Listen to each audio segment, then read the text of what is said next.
آپ صلی اللہ علیہ وسلم نے قبیلہ ہمدان کے نام ایک خط بھی دیا۔ علی رضی اللہ عنہ نے وہ خط انہیں سنایا اور اسلام کی دعوت دی۔ اس خط کے الفاظ کا اثر ان پر ہوا۔ پھر سیدنا علی نے جو ان کے سامنے واز کیا وہ بھی بہت اثر انگیز تھا، چنانچہ ان لوگوں نے اسلام قبول کر لیا۔ سیدنا علی رضی اللہ عنہ نے یہ خبر آپ صلی اللہ علیہ وسلم کو بھیجی۔ نبی صلی اللہ علیہ وسلم نے سجدہ شکر ادا کیا اور فرمایا، ہمدان کے لوگوں پر سلامتی ہو، ہمدان کے لوگوں پر سلامتی ہو۔ ہجرت کے 10ویں سال نبی صلی اللہ علیہ وسلم نے علی رضی اللہ عنہ کو ایک اور قبیلے مزہج کی طرف روانہ فرمایا تاکہ انہیں اسلام کی دعوت دی جائے۔ آپ صلی اللہ علیہ وسلم نے ہدایت فرمائی کہ اس وقت تک تلوار نہ اٹھائی جائے جب تک تم پر کوئی حملہ نہ کرے۔ سیدنا علی رضی اللہ عنہ 300 سواروں کے ساتھ مزہج کے علاقے میں پہنچے۔ وہ لوگ لڑنے پر تلے ہوئے تھے، چنانچہ زبردست مارکا ہوا۔ آخر وہ لوگ بھاگ نکلے۔ اس کے بعد قبیلے کے سردار اور بہت سے دوسرے لوگ خود علی رضی اللہ عنہ کی خدمت میں حاضر ہوئے اور مسلمان ہو گئے۔ نبی صلی اللہ علیہ وسلم نے علی کو وہاں کا قاضی بھی مقرر فرمایا۔ آپ رضی اللہ عنہ چند ماہ وہاں رہے۔ اس دوران میں سیدنا علی رضی اللہ عنہ نے مقدمات کے فیصلے بھی کیے۔ ہجرت کے 10ویں سال رسول کریم صلی اللہ علیہ وسلم نے حج کیا۔ سیدنا علی بھی یمن سے آ کر اس یادگار حج میں شریک ہوئے۔ انہوں نے رسول اللہ صلی اللہ علیہ وسلم کے حکم پر قربانی کے اونٹوں کا گوشت تقسیم کیا۔ حج سے واپس آنے کے کچھ ہی عرصے بعد نبی صلی اللہ علیہ وسلم بیمار ہوئے۔ ہجرت کے 11ویں سال آپ صلی اللہ علیہ وسلم اس دنیا سے تشریف لے گئے۔ یہ صدمہ علی رضی اللہ عنہ کی زندگی کا سب سے بڑا صدمہ تھا۔ انہوں نے عباس رضی اللہ عنہ، ان کے 2 بیٹوں قسم اور فضل رضی اللہ عنہم اور ایک انصاری صحابی کے ساتھ مل کر آپ صلی اللہ علیہ وسلم کو غسل دیا۔ اس وقت انہوں نے نبی صلی اللہ علیہ وسلم کے جسم اطہر کو اپنے بدن سے لگا رکھا۔ قبر مبارک تیار ہو گئی تو سیدنا علی نے فضل بن عباس، اسامہ بن زید اور عبد الرحمن بن عوف رضی اللہ عنہم کے ساتھ مل کر نبی صلی اللہ علیہ وآلہ وسلم کو قبر میں اتارا۔ آپ صلی اللہ علیہ وسلم کے بعد مسلمانوں نے سیدنا ابو بکر صدیق رضی اللہ عنہ کو خلیفہ چن لیا۔ 6 ماہ بعد سیدہ فاطمہ رضی اللہ عنہا بھی اس دنیا سے رحلت کر گئیں۔ ابو بکر کو علی سے بہت محبت تھی، ان کی بہت عزت کرتے تھے، خلافت کے کاموں میں ان سے مشورے بھی لیتے تھے۔ علی بھی ان سے اسی طرح محبت کرتے تھے۔ مرتد ہو جانے والوں سے جنگ ہوئی تو علی نے بھی دوسرے صحابہ کے ساتھ مل کر ان کا مقابلہ کیا۔ ابو بکر رضی اللہ عنہ نے وفات پائی تو حضرت علی رضی اللہ عنہ ان کے دروازے پر آئے اور فرمایا، آپ پر اللہ کی رحمت ہو، آپ رسول اللہ صلی اللہ علیہ وسلم کے پیارے ساتھی اور مدد کرنے والے، اللہ سے سب سے زیادہ ڈرنے والے اور سب سے بڑھ کر دین کو نفع پہنچانے والے تھے۔ اس کے بعد دیر تک ان کی خوبیوں اور بھلائیوں کا ذکر کرتے رہے۔ ابو بکر کی وفات کے بعد عمر فاروق رضی اللہ عنہ خلیفہ بنے۔ انہوں نے مجلس شورا قائم کی تو اس میں علی رضی اللہ عنہ کو بھی شامل کیا۔ ان کی خلافت کا زمانہ 10.5 برس تک رہا۔ اس زمانے میں بھی آپ رضی اللہ عنہ سے باقاعدہ مشورے لیے جاتے رہے۔ عمر فاروق رضی اللہ عنہ ان کے مشوروں کو بہت اہمیت دیتے تھے۔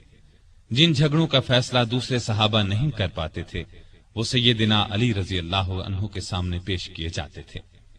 عمر فرمایا کرتے تھے، ہم میں سے سب سے بڑے قاضی علی رضی اللہ عنہ ہیں۔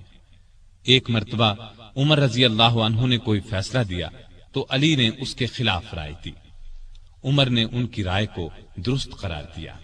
سیدنا عمر کے دل میں علی کی نہ صرف بہت محبت تھی بلکہ وہ ان کی بہت عزت بھی کرتے تھے۔ انہیں علی پر پورا بھروسہ تھا۔ 16 ہجری میں بیت المقدس تشریف لے گئے تو سیدنا علی کو اپنا قائم مقام بنایا۔ سیدنا عمر کے زمانے میں سب سے بڑی لڑائی نہامند کی لڑائی سمجھی جاتی ہے۔ اس موقع پر ایرانیوں کا بہت بڑا لشکر جمع ہو گیا تھا۔ سیدنا عمر نے سیدنا علی کو مسلمانوں کے لشکر کا سپہ سالار بنانا چاہا، لیکن انہوں نے مدینے سے باہر جانے سے انکار کر دیا۔ پھر عمر نے خود سالار بن کر جانے کا ارادہ کیا تو سیدنا علی نے اس کا بھی مشورہ نہ دیا اور فرمایا آپ مدینے کو ہرگز نہ چھوڑیں۔ عمر رضی اللہ عنہ کو علی کا یہ مشورہ بھی ماننا پڑا۔ سیدنا عمر نے اپنی وفات سے پہلے خلافت کے لیے 6 صحابہ کے نام تجویز کیے تھے کہ مسلمان ان 6 میں سے کسی کو خلیفہ بنا لیں۔ ان میں ایک نام علی کا تھا، دوسرا نام سیدنا عثمان کا تھا، باقی 4 نام یہ تھے: سعد بن ابی وقاص، عبد الرحمن بن عوف، زبیر بن عوام اور طلحہ بن عبید اللہ رضی اللہ عنہم۔ ان چاروں نے اپنے نام واپس لے لیے تو خلافت کے لیے صرف 2 نام رہ گئے، سیدنا عثمان اور سیدنا علی۔ ان لوگوں نے آخر سیدنا عثمان کے بارے میں فیصلہ دیا۔ اس طرح مسلمانوں کے تیسرے خلیفہ سیدنا عثمان ہوئے۔ اس دوران میں بھی ان دونوں کے تعلقات بہت خوشگوار رہے۔ سیدنا عثمان کو کوئی شرعی سزا دینے کا مسئلہ پیش آتا تو سیدنا علی کے ذریعے فیصلہ کراتے۔ ہر سال حج کے لیے جاتے وقت سیدنا علی کو بھی ساتھ لے جاتے۔ علی نے ہمیشہ انہیں اچھے مشورے دیے۔ جس زمانے میں سیدنا عثمان کے خلاف سازش شروع ہوئی تو علی نے سازش کی آگ کو بجھانے کے لیے عثمان کو بہت مشورے دیے۔ مصر کے باغی مدینے پر چڑھائے تو سیدنا علی نے انہیں سمجھا بجھا کر واپس روانہ کیا۔ وہ لوگ تو سیدنا عثمان کے خون کے پیاسے تھے۔ رات کی تاریکی میں پھر لوٹ آئے۔ کوفے اور بصرے کے باغیوں نے بھی ان کا ساتھ دیا۔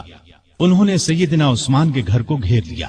اس وقت بھی سیدنا علی نے انہیں سمجھانے کی بہت کوشش کی، وہ نہ مانے تو اپنے بیٹوں سیدنا حسن اور سیدنا حسین رضی اللہ عنہما کو سیدنا عثمان کی حفاظت کے لیے ان کے دروازے پر مامور فرمایا۔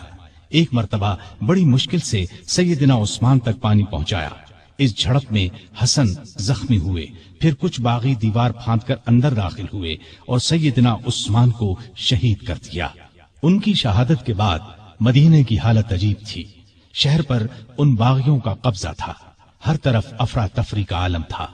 لاکھوں مربع میل پر پھیلی ہوئی اسلامی سلطنت کا کوئی سربراہ نہیں تھا۔ ان سب کا خیال تھا کہ اس نازک وقت میں علی رضی اللہ عنہ ہی خلافت کے لائق ہیں۔ آخر سیدنا علی سے درخواست کی گئی کہ وہ خلافت کی ذمہ داری سنبھالے، لیکن انہوں نے صاف انکار کر دیا۔ ان کے انکار سے حالات اور بھی نازک ہو گئے، اس لیے کہ خلافت کی جگہ زیادہ دن تک خالی نہیں چھوڑی جا سکتی تھی۔ اب مہاجرین، انصار اور مدینے میں موجود تمام لوگوں نے سیدنا علی سے سخت اصرار کیا کہ وہ خلیفہ بننا منظور کر لیں۔ یہ درخواست کرنے والوں میں باغی بھی شامل تھے۔ آخر سیدنا علی کو ان سب کی بات ماننا پڑی اور خلافت کا بوجھ اٹھانے کے لیے تیار ہو گئے۔ چنانچہ سیدنا عثمان کی شہادت کے 3 دن یا 6 دن بعد مدینے میں موجود تمام لوگوں نے مسجد نبوی میں سیدنا علی کے ہاتھ پر بیعت کر لی۔ اس طرح وہ مسلمانوں کے چوتھے خلیفہ راشد بنے۔ وہ 4.25 سال تک خلیفہ رہے۔ اس ساری مدت وہ سخت مشکلات میں گھرے رہے۔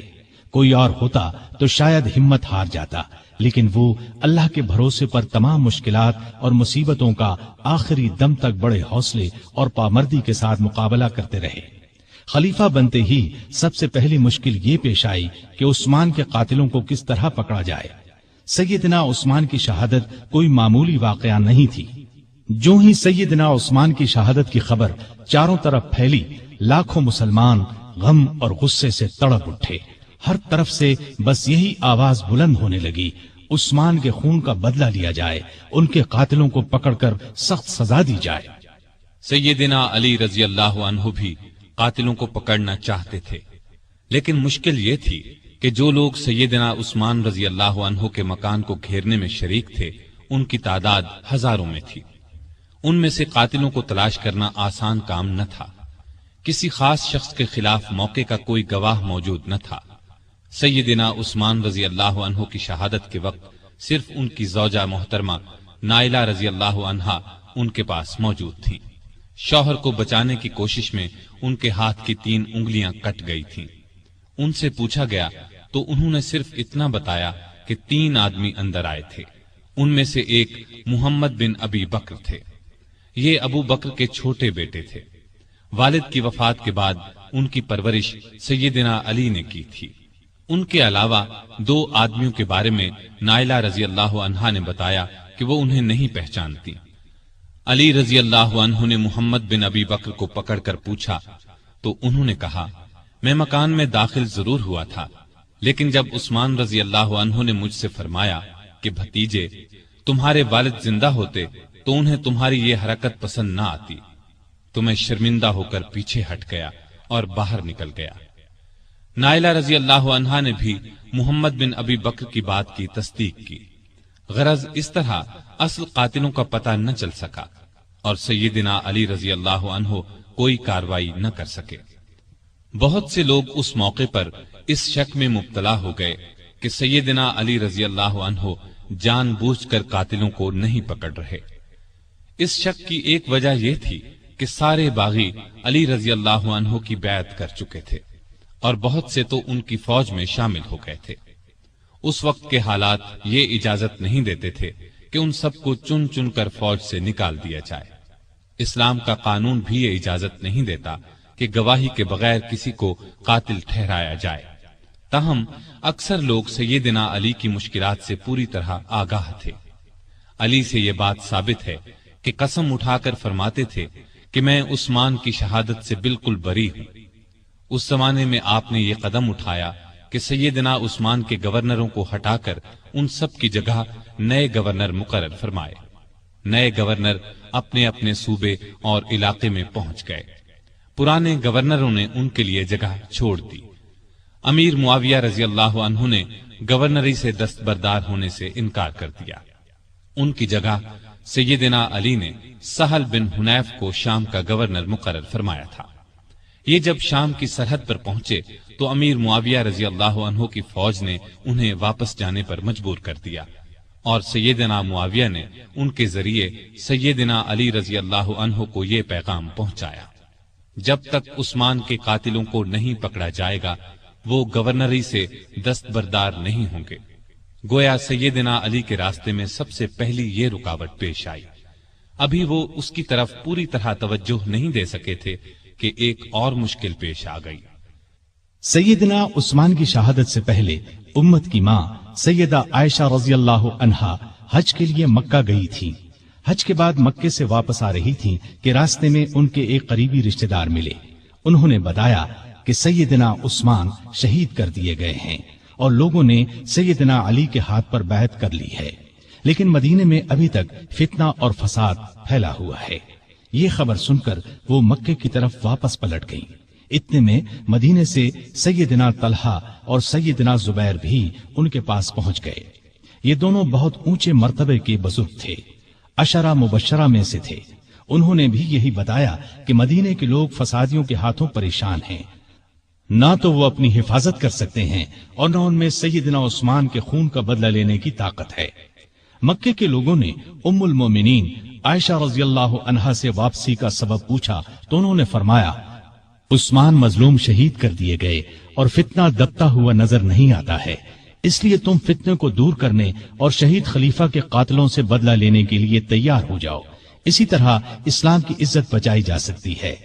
اس پر ہزارہا مسلمان سیدہ عائشہ، زبیر اور طلحہ کے ساتھ ہو لیے۔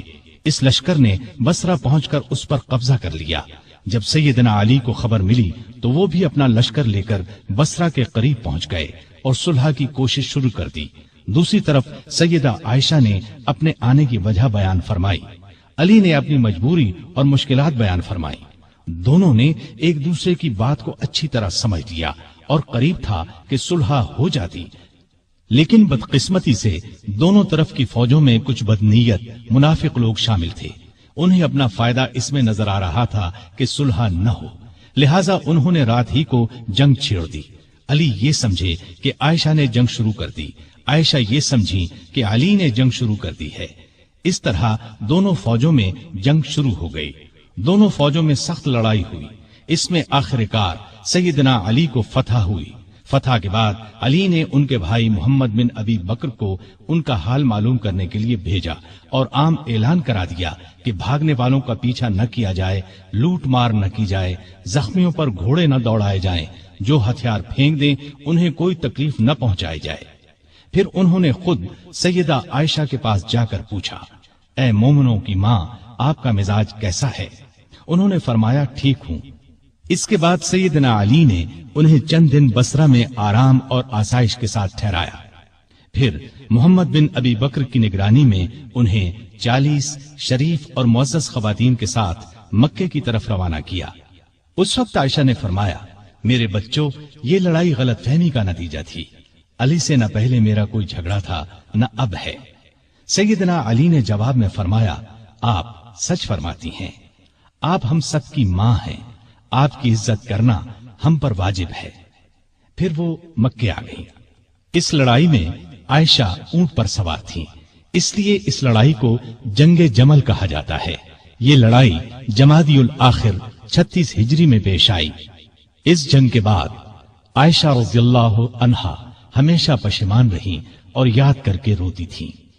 جمل کی لڑائی کے بعد سیدنا علی رضی اللہ عنہ نے چند دن بصرہ میں قیام کیا، پھر 12 رجب 36 ہجری میں کوفہ چلے آئے اور اس شہر کو حکومت کا صدر مقام یا دارالخلافہ قرار دیا۔ دارالخلافہ پہلے مدینہ تھا۔ یہ فیصلہ انہوں نے اس لیے کیا کہ مدینے کو فساد اور جھگڑوں سے بچایا جا سکے۔ اب انہوں نے پھر شام کی طرف توجہ دی۔ جریر بن عبداللہ کے ہاتھ ایک خط امیر معاویہ کو بھیجا۔ اس میں لکھا کہ تم بھی مہاجرین اور انصار کی طرح میری بیعت کرو۔ اس کے بعد قاعدے کے مطابق شہادت عثمان کا مقدمہ پیش کرو۔ میں اللہ کی کتاب اور رسول اللہ صلی اللہ علیہ وسلم کی سنت کے مطابق فیصلہ کروں گا۔ امیر معاویہ نے اس خط کے جواب میں لکھا کہ آپ عثمان کے قاتلوں کو ہمارے حوالے کر دیں تو میں اور شام کے دوسرے تمام لوگ خوشی سے آپ کی بیعت کریں گے۔ اس طرح کچھ مدت تک خط و کتابت کا سلسلہ چلتا رہا، لیکن صلح کی کوئی صورت نہ بن سکی۔ ادھر شام کے صدر مقام دمشق کی جامع مسجد میں سیدنا عثمان کے خون آلود کپڑے اور نائلہ رضی اللہ عنہا کی کٹی ہوئی انگلیاں رکھ دی گئیں۔ ان کو دیکھ دیکھ کر لوگ زار و قطار روتے تھے، قاتلوں سے بدلہ لینے کا عہد کرتے تھے۔ جب علی کو یقین ہو گیا کہ امیر معاویہ بیعت نہیں کریں گے تو انہوں نے جنگ کی تیاری کی اور قریباً 80,000 فوج لے کر شام کی طرف روانہ ہونے کا ارادہ کیا۔ دوسری طرف امیر معاویہ بھی ایک بڑے لشکر کے ساتھ مقابلے کے لیے آئے۔ دونوں فوجیں دریائے فرات کے قریب پہنچیں۔ شامی فوجوں نے گھاٹ پر قبضہ کر کے پانی پر پہرے بٹھا دیے، لیکن دوسرے دن سیدنا علی رضی اللہ عنہ کی فوج نے شامیوں پر حملہ کر کے انہیں پیچھے دھکیل دیا اور گھاٹ پر قبضہ کر کے سب کے لیے پانی عام کر دیا۔ اب دونوں فوجوں نے صفین کے مقام پر ایک دوسرے کے سامنے مورچے قائم کر لیے۔ یہ مقام شہر حلب کے جنوب مشرق اور شہر ہمس کے شمال مغرب میں دریائے فرات کے کنارے پر تھا۔ 3 مہینے 20 دن تک دونوں فوجیں آمنے سامنے پڑی رہیں۔ اس دوران میں دونوں فریق بات چیت کے ذریعے مسئلہ حل کرنے کی بھرپور کوشش کرتے رہے، لیکن افسوس کسی فیصلے پر نہ پہنچ سکے۔ چھوٹی چھوٹی جھڑپیں ہوتی رہیں۔ عام لڑائی محرم 37 ہجری تک شروع نہ ہو سکی۔ آخر سفر میں دونوں فوجوں میں جنگ شروع ہوئی۔ یہ جنگ کئی دن تک جاری رہی۔ دونوں طرف مسلمانوں کا خون بہتا رہا۔ منافق اور فسادی لوگ اس موقع سے خوب فائدہ اٹھاتے رہے۔ انہی لوگوں کی وجہ سے صلح کی کوششیں ناکام ہوتی رہیں۔ پھر ایک دن علی رضی اللہ عنہ کی فوج نے اتنا زبردست دباؤ ڈالا کہ شامی فوج کے پاؤں اکھڑنے لگے۔ اتنے میں شامی فوج کا ایک دستہ قرآن کو نیزوں پر اٹھا کر آگے بڑھا اور پکار کر کہا، یہ دیکھو ہمارے اور تمہارے درمیان اللہ کی کتاب ہے۔ علی رضی اللہ عنہ کی فوج نے قرآن دیکھ کر ہاتھ روک لیے۔ لڑائی بند ہو گئی۔ اس کے بعد پھر بات چیت شروع ہو گئی۔ آخر طے پایا کہ خلافت کا فیصلہ 2 ثالثوں کے سپرد کر دیا جائے۔ وہ آپس میں مل کر جو فیصلہ کریں گے ان کا فیصلہ سب کو قبول ہوگا۔ ایک ثالث سیدنا علی رضی اللہ عنہ مقرر کریں، دوسرا ثالث امیر معاویہ رضی اللہ عنہ مقرر کریں گے۔ چنانچہ سیدنا علی کی طرف سے ابو موسیٰ اشعری رضی اللہ عنہ مقرر ہوئے اور امیر معاویہ کی طرف سے عمرو بن عاص رضی اللہ عنہ۔ ان سے کہا گیا کہ وہ رمضان کے مہینے تک فیصلہ کر دیں۔ اس کے بعد سیدنا امیر معاویہ رضی اللہ عنہ اپنی فوج کے ساتھ دمشق چلے گئے۔ سیدنا علی کوفے کی طرف روانہ ہوئے۔ اس موقع پر ان کی فوج 2 حصوں میں بٹ گئی۔ ایک حصہ ثالث مقرر کرنے کا حامی تھا، جبکہ دوسرا کہتا تھا کہ قرآن کو چھوڑ کر انسانوں کو حکم یا فیصلہ کرنے والا بنانا گناہ ہے۔ دونوں گروہ آپس میں جھگڑتے رہتے تھے اور بات بات پر تلواریں نکال لیتے تھے۔ علی رضی اللہ عنہ بڑی مشکل سے انہیں کوفہ تک لائے، لیکن 12,000 آدمی جو ثالثوں سے فیصلہ کرانے کے خلاف تھے فوج سے الگ ہو کر ہرورا کے مقام پر چلے گئے۔ ان لوگوں کو خارجی کہا گیا۔ دونوں ثالثوں نے جو فیصلہ دیا وہ ایک دوسرے سے مختلف تھا۔ سیدنا ابو موسیٰ اشعری کا فیصلہ یہ تھا کہ علی اور امیر معاویہ میں سے کسی کو خلیفہ مقرر نہ کیا جائے، انہیں چھوڑ کر مسلمان جسے چاہیں خلیفہ بنا لیں۔ سیدنا عمرو بن عاص کا فیصلہ یہ تھا کہ ابو موسیٰ اشعری نے علی کو خلافت سے الگ کر دیا ہے، میں ان کی جگہ معاویہ کو خلیفہ مقرر کرتا ہوں۔ اس پر ہر طرف شور مچ گیا۔ سیدنا علی کے حامیوں نے یہ فیصلہ ماننے سے انکار کر دیا۔ اب پھر سیدنا علی فوج لے کر دمشق کی طرف بڑھنا چاہتے تھے کہ خارجیوں نے ہر طرف فساد مچا دیا۔ انہوں نے جتھے بنا کر لوگوں کو لوٹنا شروع کر دیا۔ آخر علی رضی اللہ عنہ پہلے ان کی طرف بڑھے۔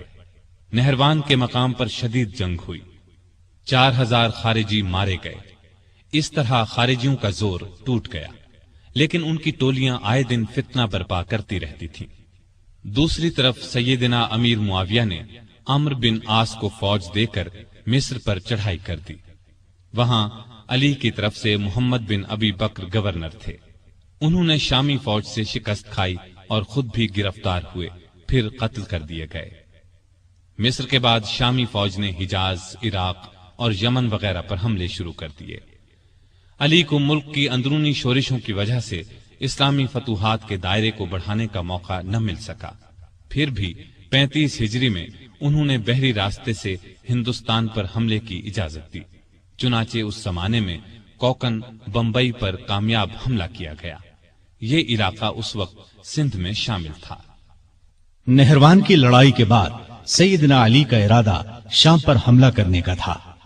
انہوں نے جنگ کی تیاریاں شروع کر دی تھیں، لیکن دوسری طرف خارجیوں نے سازش تیار کی کہ علی، معاویہ اور عمرو بن عاص تینوں کو قتل کر دیا جائے۔ ان کے خیال میں امن اسی صورت میں قائم ہو سکتا تھا۔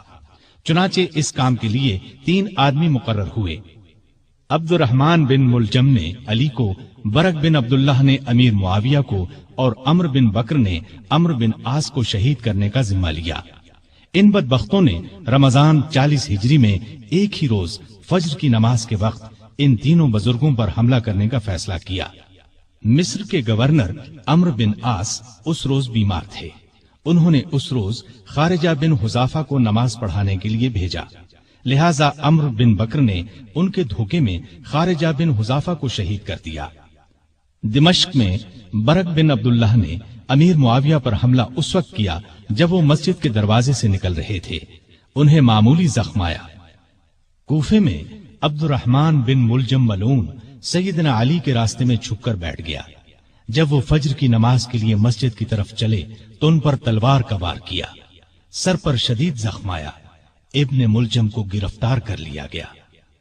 سیدنا علی نے اپنے بیٹوں حسن اور حسین کو بلا کر کچھ نصیحتیں کی اور اپنے قاتل کے بارے میں فرمایا، اسے کھانا کھلاؤ، پانی پلاؤ اور اچھی طرح رکھو۔